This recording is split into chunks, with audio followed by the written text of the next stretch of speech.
From the Fidelity Bank Foundation studio, PBS Kansas presents One-on-One with Victor Hogstrom.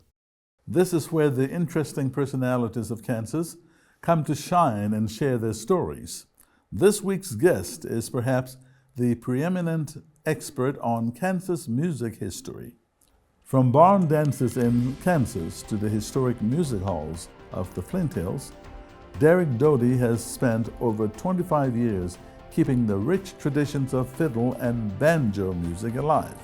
Inspired by his great-grandfather's love for old-time music, he has not only performed across the Midwest, but also dedicated more than 2 decades to teaching the next generation of musicians.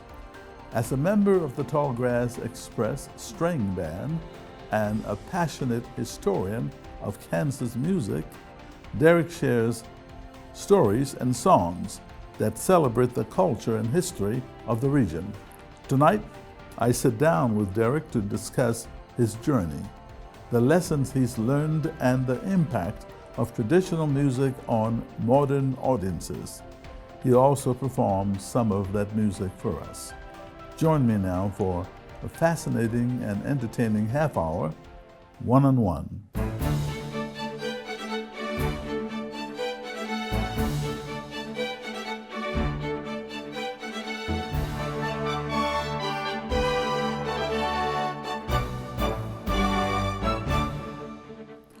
Hello and thank you for joining us. I'm Victor Hogstrom, and I'm excited to welcome musician and Kansas music historian Derek Doty to the program. Welcome, Derek. Well, thanks for having me. You've been playing music all your life, so to speak. Almost, yeah. Yeah, and so let's start from the beginning. What are some of your earliest memories of music growing up in Kansas? Well, I think some of my earliest memories might be of my grandfather playing guitar. He would sing some songs, silly songs and whatnot. He had arthritis, so I don't remember him playing the guitar a lot. I also had an uncle that played keyboard and accordion, organ, and my mother played piano, so those were kind of some of my earliest exposure to music in the house. So you came from a musical background? Somewhat. Yeah. You've also mentioned that your great-grandfather's fiddle playing inspired you. Now, do you remember the moment you decided to pick up the instrument yourself? I maybe don't remember the moment, but I certainly remember when we'd have family gatherings, the older cousins would reminisce about, well, Grandpa playing the fiddle for barn dances in our family's barn or for house dances. And I guess I just thought, that sounds like fun. I'd like to do that. I want to learn how to play the fiddle.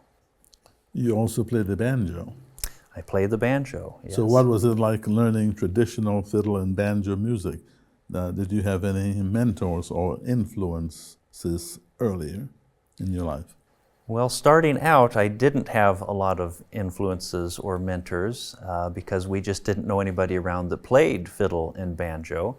So a lot of it was self-taught. But as I got into it, we did end up finding an older gentleman that lived not too far away who played fiddle and guitar and banjo, and so he kind of became my mentor, and we'd get together and play music about once a week.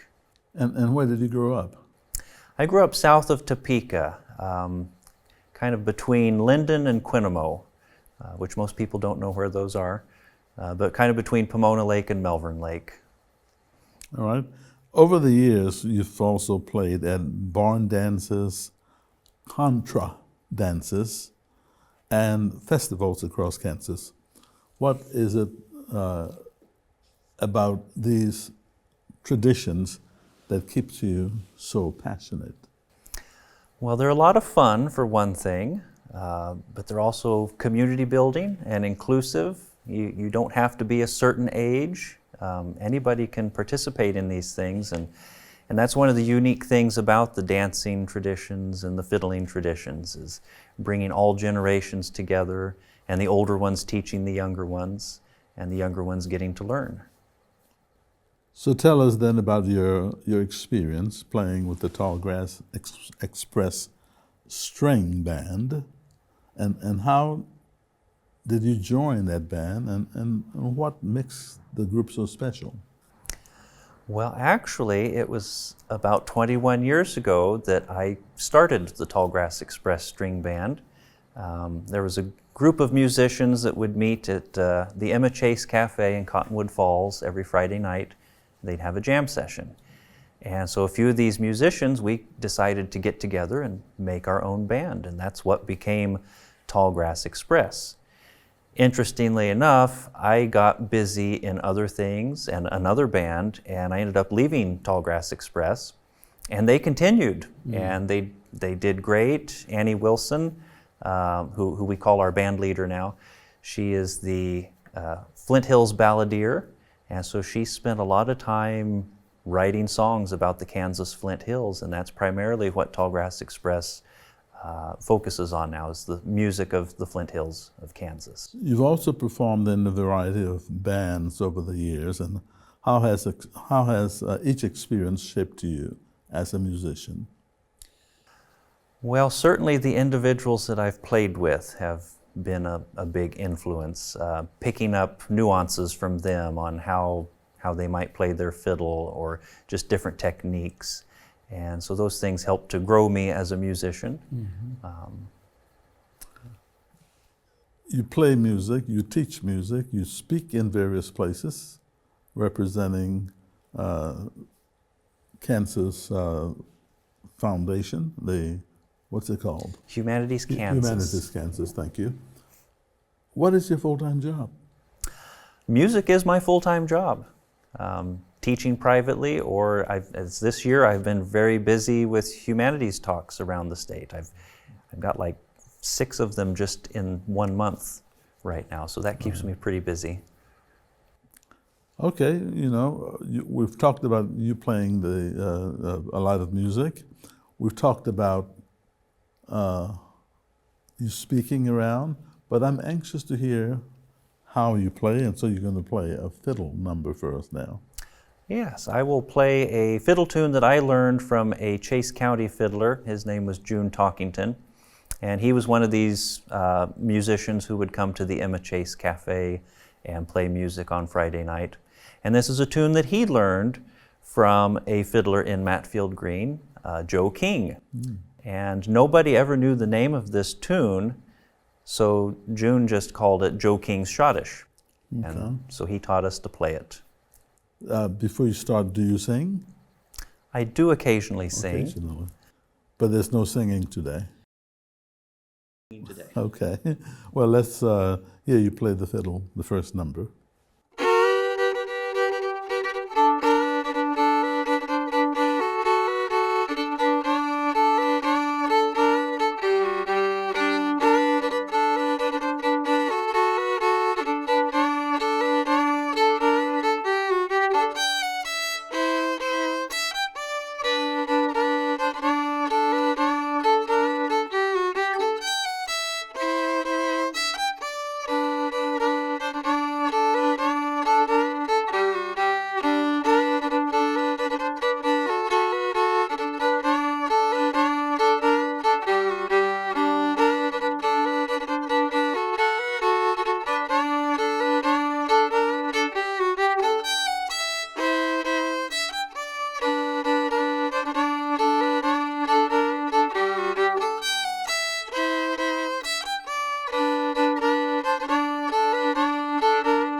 Derek, when you played your first number with the fiddler, it was Scottish, Jones Scottish, it's called.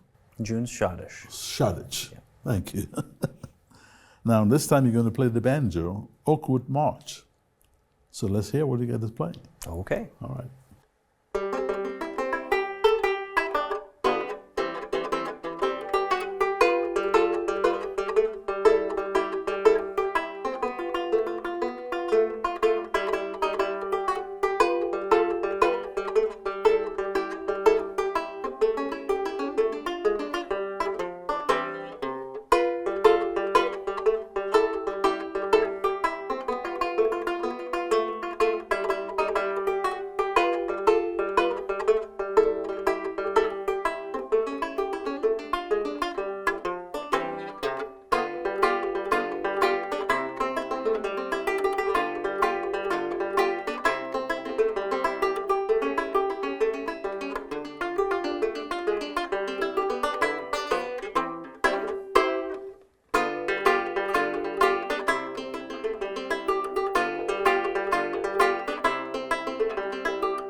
Wonderful, Derek. It's, as it sounds, Oakwood March like a march. Yes.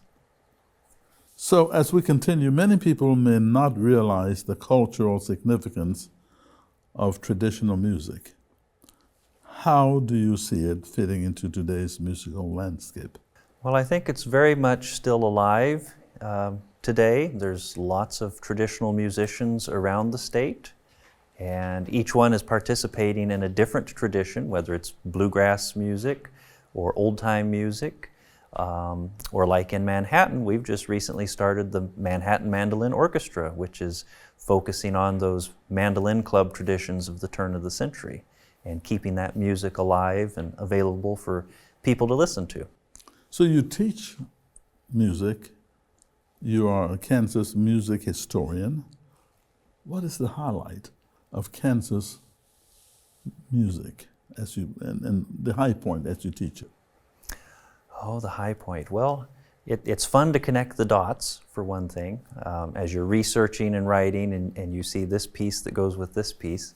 But it's also so much fun to meet people, like today at the Senior Wednesday at the museum. I spoke a little bit about June Frisbee's Academy here in Wichita, which ran from 1922 to 1966, and I got the privilege of meeting one of her students who played accordion back in the day. So that's always fun for me. You also visit schools and colleges to teach about Kansas music, history. What has the response been like from younger audiences? I would say enthusiastic, particularly like in school orchestras. They're focused on learning classical music, which can be a lot of fun to play, but then when they're introduced to an old-time fiddle tune, and even better, they get to learn how to play it, they find that that's a lot of fun too. It's something they've not been exposed to. What kind of reaction do you get from these people? I mean, do they want to learn more? Do they want to study it more? Or just hearing it for the first time and enjoying it? I would say some of them would like to learn more, yes. And it's always just fun music to listen to, something different. So what is the biggest challenge in keeping traditional music alive for future generations, Derek? Oh, that's a tough question. I think keeping the youth involved in it is probably the biggest challenge, and just making it accessible for them, which we tend to do a pretty good job at that, but you know, we're kind of limited in our outreach as to who we can get in touch with. Do you see today's generation and tomorrow's generation keeping an interest in the fiddle and the banjo and other such instruments? I do. I think that the tradition of old-time fiddling or any kind of tradition, banjo, is safe, and it will continue because across the nation there's lots of people who are interested in it and making it thrive and passing it on. So I don't see any danger in us losing that. What the danger there might be is just losing it at a local level. Okay. Well, we play a game on this program. Let's do a lightning round with short answers. Tell me your favorite Kansas road trip snack. I don't know if it's Kansas, but almonds and oranges. Okay. If your fiddle could talk, what would it say about you, Derek? I hope it would say thank you. Why? Why thank you? To keep its voice speaking. Okay. The best advice you ever gotten that had nothing to do with music? I guess don't worry about tomorrow. Okay. The strangest place you've ever played music? Strangest place.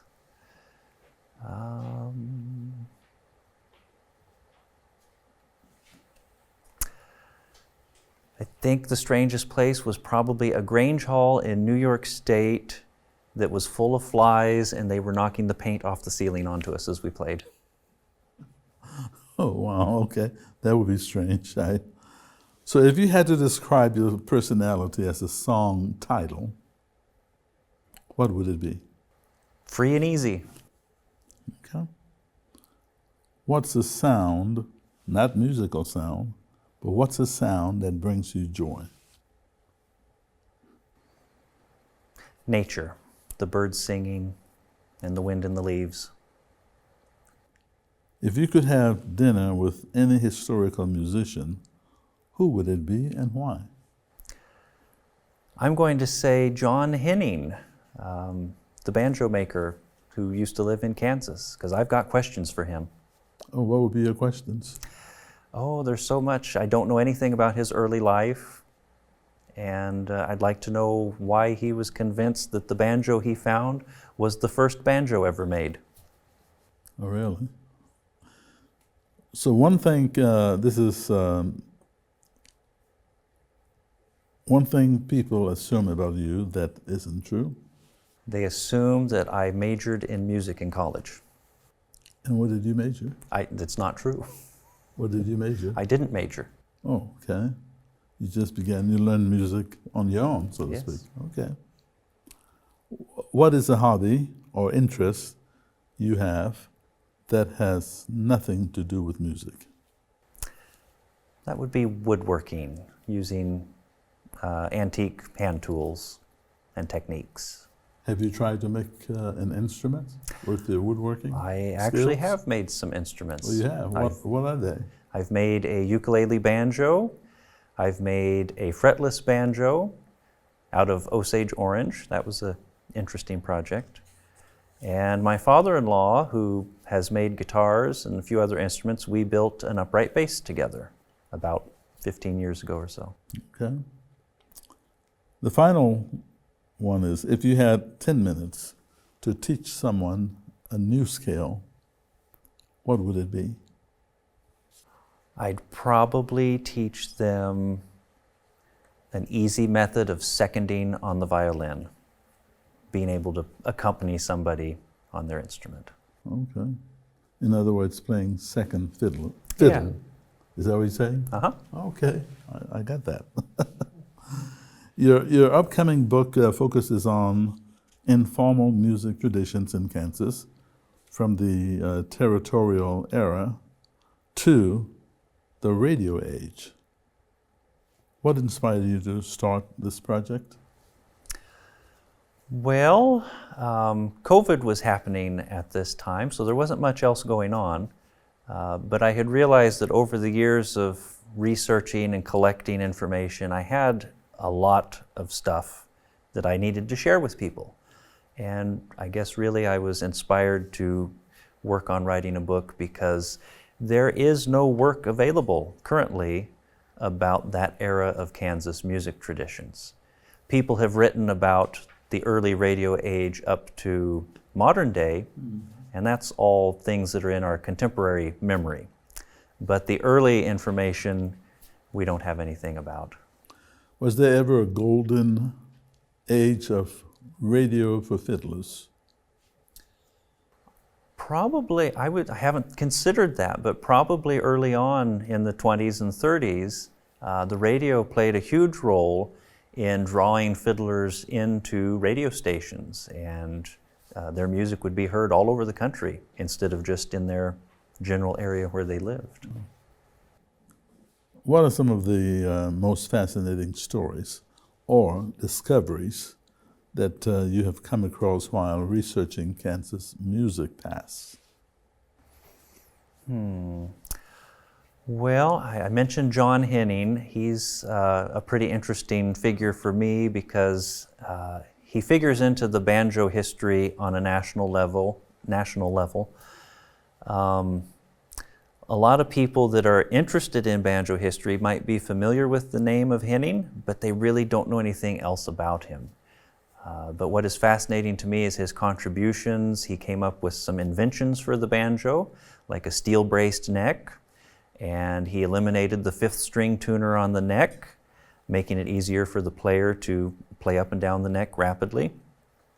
And he also significantly influenced what for a long time we believed about banjo history, that Joel Sweeney was the inventor of the banjo.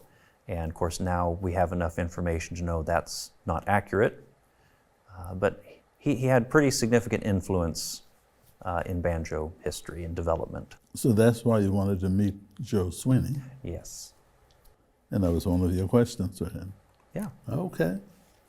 Your book also highlights musicians like Perry Lowry and Carson Robinson. So why do you think their contributions have been overlooked in mainstream history?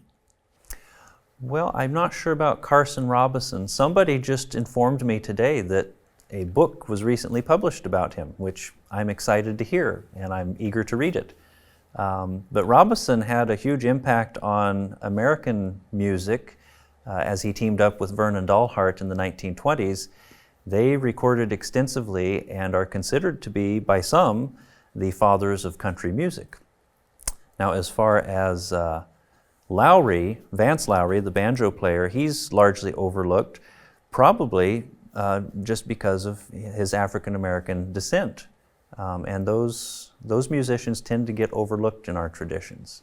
And in fact, with Lowry, we probably wouldn't know as much as we know about him today if he hadn't gone over to England and Paris and done well in music over there. Because all the photographs we have of him and everything we know are because he made it big in France. So how do you think your book will impact readers and musicians alike? Well, I hope it will make them more aware of our rich musical traditions in Kansas and how varied they are, and that they go way back to the beginning when the territory opened up, and what an important part of our lives it has been and continues to be. In 2011, you also published Barber's Rant, which is a book of your original fiddle tunes. Can you tell us about it? Yes, so Barber's Rant, I guess, kind of came about because since high school, I had been composing some music, writing some fiddle tunes and other things, some songs, and I decided I'm going to go ahead and publish these now. So I did that. But the name itself comes from a tune that's in the collection, Barber's Rant, which is a really fun minor piece that's fast and sounds kind of hectic. And also because for 12 years I ran a barber shop in Council Grove, and so that was kind of the inspiration for Barber's Rant. What inspired those pieces? Oh, just many things. People that I meet or places that I go, or sometimes a tune will just come out and it's laid in your lap, and so you have to write it down. What inspires you personally? What inspires me? Other fiddlers are a good inspiration for me. They share tunes that I haven't heard before that I think are really fun and I want to learn them. And they help me to want to be a better musician and be better at what I do. So looking back on your journey as a whole, what would you say have been some of the most rewarding moments of your career? Well, there's a few recording projects that I've done that I'm pretty proud of. I think they turned out well. You know, they weren't big sellers. They didn't make me a lot of money, but it was a project where I got to record with some friends, and we captured this moment in time of music that we were playing and that we enjoyed. And so I look back on those with a lot of pride for what we did. What's next for you? Any projects we should be watching out for?